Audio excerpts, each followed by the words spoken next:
सवेरे सूरज देख लेते हैं। वो लोग तो सूरज देखने को तरस रहे। ऐसे ऐसे अजीब देश हैं, वहाँ 6-6 महीने सूरज ही नहीं आता। तो इस बढ़िया देश में, जहाँ की मनुष्य की रोजमर्रा के जीवन के लिए कोई बड़ी तकलीफ उठाने की जरूरत नहीं, ऐसे देश में लोगों ने परमात्मा की ओर ध्यान दिया और सोचा कि ये जो सृष्टि बनाई गई है और जो हम भी बनाए गए हैं, इसका बनाने वाला कौन है, किसने बनाई होगी, और वो कौन सी शक्तियाँ हैं जो अंतर्हित हैं इसके, जो इसके अंडर करंट्स हैं, जो इसको चलाते हैं। और उन्होंने मनन शक्ति से इसकी खोज की और उन्होंने पता लगाया कि हमारे अंदर परमात्मा की प्रचंड शक्तियां हैं। हमारे अंदर परमात्मा का प्रतिबिंब है, जिसे हम आत्मा कहते हैं। और ये जो आत्मा है, इसको जब मनुष्य पा लेता है, जब आत्मा से संबंधित हो जाता है, तो उसकी प्रचंड शक्तियों के द्वार खुल जाते हैं और फिर उसके हाथ से परमात्मा की दैवी शक्ति बहने लग जाती है और वो पुरुष भी दैवी हो जाता है। इस पे जितना काम इस देश में हुआ है और हजारों वर्ष पहले, उतना कहीं भी नहीं। इसीलिए अपने देश को योग भूमि कहते हैं। आपको धन्यवाद देना चाहिए परमात्मा को और सोचना चाहिए कि आपकी भी कोई पूर्वजन्म की संपदा होगी जो आप इस भारतवर्ष में पैदा। अब यहाँ की ज़रूर आप कह सकते हैं कि यहाँ की बिजली ठीक से नहीं चलती, या कह सकते हैं कि यहाँ की बसें ठीक से नहीं चलती, यहाँ की ट्राम नहीं ठीक से चलती। जो मनुष्य की बनाई व्यवस्था है वो अजीब सी है। हो सकता है कि वहाँ की कुछ अच्छी हो गई हो, लेकिन जो अंदर की व्यवस्था सर्वव्यापी व्यवस्था है, जो सर्वव्यापी शक्तियाँ हैं, वो इतनी ज़्यादा एफिशिएंट है कि जब उसको आप पा लेते हैं, यहाँ बैठे बैठे आप काम कर लीजिए सब। आपको कहीं जाने की ज़रूरत ही नहीं, किसी से बातचीत करने की ज़रूरत ही नहीं, आप यहीं बैठे बैठे सबको टेलीफोन करते हैं। अब आपको सुन के आश्चर्य होगा, लेकिन जैसे समझ लीजिए कि इस जगह अभी आपको कोई चित्र तो दिखाई नहीं दे रहे, इंग्लैंड में क्या हो रहा कुछ दिखाई नहीं दे रहा, जापान में क्या हो रहा कुछ दिखाई नहीं दे रहा, लेकिन यहाँ सब वो दिखाई दे रहा है। अगर आप एक टेलीविज़न लगा दीजिए तो आप उसमें देख सकते हैं। उसी प्रकार जब आप भी एक यंत्र हो जाएं टेलीविज़न के जैसे और उस सर्वव्यापी शक्ति से एकाकार हो जाएं,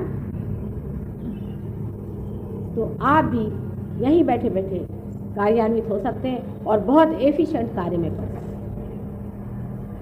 आपसे ऐसे ऐसे कार्य हो जाएंगे कि आपकी समझ में नहीं आएगा कि ये आपने काम कैसे कर लिया। आप हर एक चीज़ पे अपना प्रभुत्व जमा सकते हैं। एक तरीका है कि मशीन से आप सब चीज़ें चला लीजिए। मशीन से आप सोचते हैं कि आपने पंच महाभूत तत्वों को जीत लिया, नहीं जीता आपने जितना कि एक मननशील व्यक्ति जीत सकता। अगर मननशील व्यक्ति चाहे तो आकाश में बादल खड़े कर दे, अगर चाहे तो हवा चला दे, अगर चाहे तो ठंडक कर दे, चाहे गर्मी कर दे, चाहे सूर्य को बुला दे, सब चीज़ कर सकता।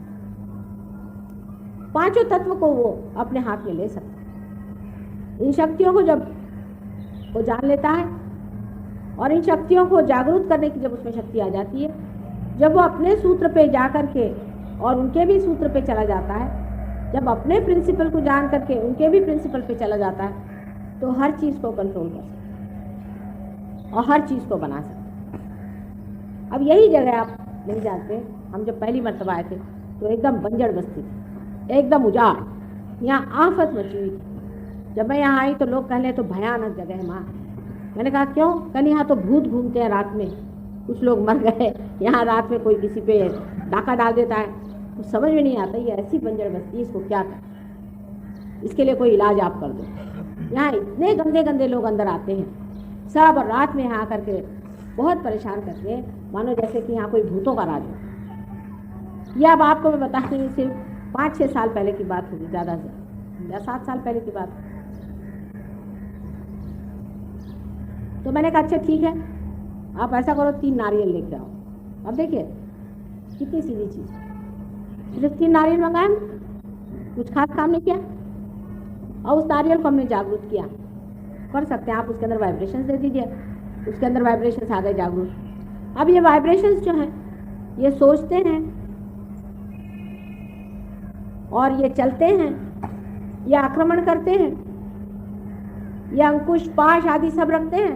सारी देवी की शक्तियाँ इनके पास होती है और इससे जो भी कार्य करना है करते रहते हैं। वाइब्रेट करके हमने कहा अच्छा 3 आप यहाँ पर नारियल लगवा दीजिए। उस दिन से धीरे धीरे यहाँ से भूत लोग भागना शुरू। आज बता रहे थे पंजी, यहाँ पर भी 1-2 ऐसे आते हैं, फिर पता नहीं क्यों उल्टे पांव भागते हैं, अंदर नहीं घुसते। उनको पता रहता है, क्योंकि जो उनके अंदर भूत होते हैं उनको पता होता है कि ये क्या चीज़ है। अब इसका एक बहुत ही साइंटिफिक आपको मैं बताऊँ, जो वाइब्रेशंस के बारे में आपसे मैं कह रही थी, जो आज हाथ से बह रहे थे आपके, इनकी महत्ता बताएं। राहुरी करके एक बड़ा भारी कृषि अनुसंधान संस्थान है यहाँ, जहाँ पर एक बड़ा भारी विद्यापीठ, बहुत बड़ा, इससे कम से कम 10 गुना बड़ा होगा, बहुत बड़ा, 25 मील के घेरे में बना हुआ बहुत सुंदर एक वहाँ पर विद्यापीठ है। और उस विद्यापीठ में बड़े चुने हुए लोग काम करते हैं। इस राहुरी के विद्यापीठ में कुछ बड़े बड़े शोधक, जिनको कहना चाहिए कि सहयोगी, वहाँ के प्रोफेसर्स, वो हमारे पास आए और हमसे कहने लगे कि माँ, राहुरी में इस कदर दंगा फसाद होता है, इस कदर मारा मारी होती है, कुछ समझ नहीं आता क्या करें, बड़ी आफत है यहाँ पर, पता नहीं कैसी इतनी गंदी गंदी शैतान की जैसी भूमि हो गई है, और हर तरह का प्रश्न बना है, कैसे इसको ठीक है। मैंने कहा कुछ नहीं, उसमें फिर से तुम 3 नारियल ले आओ, उसको अब वाइब्रेट कर देते हैं। वाइब्रेट करने का मतलब है कि उसके अंदर प्यार के वाइब्रेशंस डाल दें। प्यार की शक्ति को आज तक किसी ने आजमाया ही नहीं, सब जो है हेट्रेट की शक्ति को इस्तेमाल करते हैं। आपकी जितनी भी राजकीय संस्था है, आप देख लीजिए, आप कुर्सी दे दीजिए, you should, younger people should sit down and give it to the older people, that's the custom. इनकी सभ्यता में भाई साहब ये सब बातें नहीं होती ना, सीखना पड़ेगा।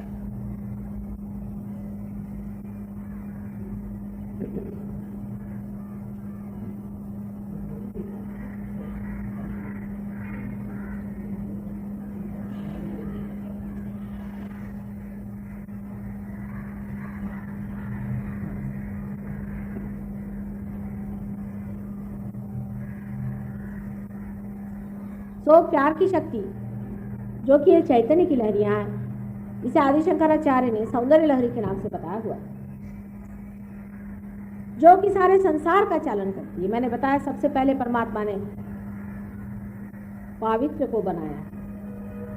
इस पवित्र प्रेम जिससे कि सारी सृष्टि का संचालन होता है, उसकी शक्ति को किसी ने जाना ही नहीं, ना उसको इस्तेमाल किया। हमारी जितनी भी राजकीय संस्थाएं हैं, सब जो है नफरत पे बसी हुई है। अगर वो जाने कि हमारे अंदर कितनी ज्यादा प्रेम शक्ति है, वो सारे युद्ध वगैरह खत्म हो करके संसार में सुबत्ता आ जाए। अब आपसे मैं बता रही थी किस्सा प्रेम की शक्ति का, तो वो ये 3 नारियल हमारे पास लाए और कहने लगे कि माँ इसको कुछ कर दीजिए, हम यही वहाँ गाड़ देंगे हमारे गार्डन में। मैंने कहा अच्छा ठीक है, तो उनको वही 3 हमने वाइब्रेट करके दे दिया। अब देखिए यही चैतन्य की शक्ति उसमें भर दी गई। उन्होंने जा करके ये नारियल वहाँ गाड़ दिया। उसके बाद वहाँ कुछ गलती से उसके ऊपर एक सीढ़ी भी बन गई, किसी ने सीमेंट डाल दिया। कुछ दिनों बाद उन्होंने देखा कि वो सीमेंट सब टूट गया और उसके अंदर से 3 पेड़ निकला। अब वो जगह ऐसी है कि वहाँ नारियल का पेड़ उगता ही नहीं, पहली चीज। दूसरे के सूखे वाले नारियल थे, बिल्कुल सूखे हुए। वो सूखे नारियल मुझे ला के दिए उन्होंने, जो कि कहीं भी नहीं उगते, वो भी वहाँ उगाए और उसके अंदर से 3 पेड़ निकल आए। और जब इन 3 पेड़ों के हाथ करके देखा गया, उसमें से वाइब्रेशन आ गए। उसके बाद आज वही यूनिवर्सिटी जिसमें इतनी दंगा फसाद और इतनी आफत मचती थी, आज बहुत सुंदर तरीके से चलने लगे। उन 3 नारियल की वजह से उन लोगों से आप जाके पूछ सकते हैं बात सही है या नहीं।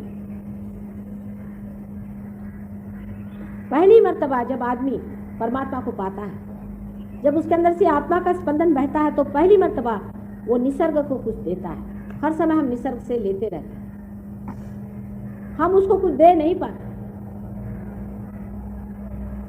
पहली मर्तबा मनुष्य चैतन्य उसे दे करके और जागरूक कर सकता है।